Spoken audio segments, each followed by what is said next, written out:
Welcome to మన TV. Kurnool జిల్లా ఎంబికనూరులో స్థానిక వాల్మీకి విగ్రహం ఎదురుగా ఉన్న గణేష్ ట్రేడర్స్ నందు నకిలీ పుచ్చకాయ విత్తనాలు కొని మోసపోయిన కౌలు రైతులు.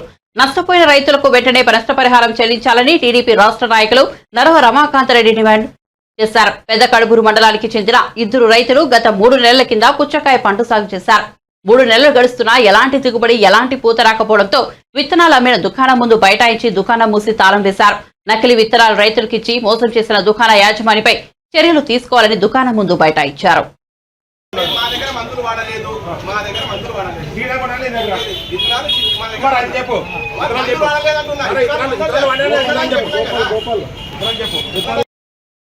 ముఖ్యంగా రావడం కారణం ఏంటంటే మా పెద్ద కడుపు గ్రామానికి సంబంధించినటువంటి దాసరి శ్రీనివాసులు అనేటువంటి ఒక రైతు, అదేవిధంగా క్రాంతి కుమార్ అనేటువంటి రైతులు ఈ షాప్లో వాటర్ మిలన్ అంటే పుచ్చకాయ విత్తనాలు కొన్నారు. అవి నాసిరకంవి, అవి నకిలీ విత్తనాలు. ఆ విత్తనాలు కొనడం వల్ల దాదాపు 90 రోజులైనా ఇప్పటి వరకు పూత రాలేదు, మొగ్గ రాలేదు, కాయ రాలేదు, పండు రాలేదు. ఇది చాలా బాధాకరమైన విషయం. ఎందుకంటే ఆ రైతులు దాదాపు ఎకరాకి 70,000-80,000 రూపాయలు పెట్టుబడి పెట్టారు. ₹1 కూడా అందులోంచి లాభం వచ్చేటువంటి పరిస్థితి లేదు.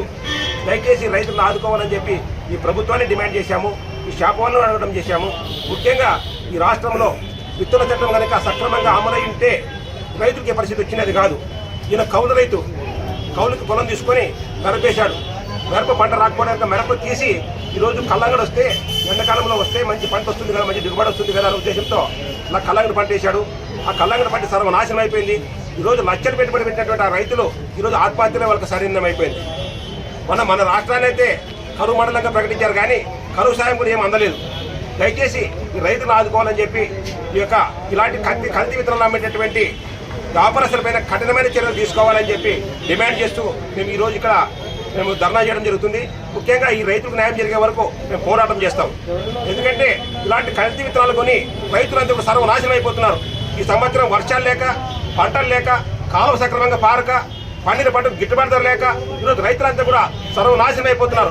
ఇలాంటి పరిస్థితుల్లో వాళ్ళ లాభాల కోసం అని చెప్పి రైతుల యొక్క జీవితాలతో చెలగాటు పడుతున్నటువంటి వ్యాపారస్తులపైన కఠినమైన చర్య తీసుకోవాలి. ఎందుకంటే ఎక్కడ పోయినా కల్తీ విత్తనాలు, నకిలీ విత్తనాలు, కల్తీ మందులు, కల్తీ పురుగు మందులు, కల్తీ ఫర్టిలైజర్స్, ఎక్కడ చూసినా కల్తీ. ఈ కల్తీని అడ్డుకోవాల్సినటువంటి బాధ్యత ఈ ప్రభుత్వం పైన ఉంది. దయచేసి ఈ ఎస్సీ రైతుల్ని, ఈ కౌలు రైతుల్ని ఆదుకోవాలి. రైతు ప్రభుత్వం అని చెప్పేటటువంటి ఈ ప్రభుత్వం రైతులు సర్వనాశనం అయిపోతున్నా ఏం చేస్తున్నారు? విజిలెన్స్ అధికారులు ఏం చేస్తున్నారు? వ్యవసాయ అధికారులు ఏం చేస్తున్నారు? హార్టికల్చర్ అధికారులు ఏం చేస్తున్నారు? ఇంత దారుణంగా మోసపోతుంటే రైతులు ఆదుకునేవాడా లేడా? రైతుల్ని ఖచ్చితంగా ఆదుకోవాలి. వీళ్ళ యొక్క పంట రుణాలను కూడా మాఫీ చేయాలి. వీళ్ళని ఆదుకొని వీళ్ళ జీవితాలని కాపాడాలని చెప్పి చేతులెత్తి ప్రార్థిస్తూ మేము ఇంతమంది రైతుల తరఫున ఈరోజు ఇక్కడ రావడం జరిగింది.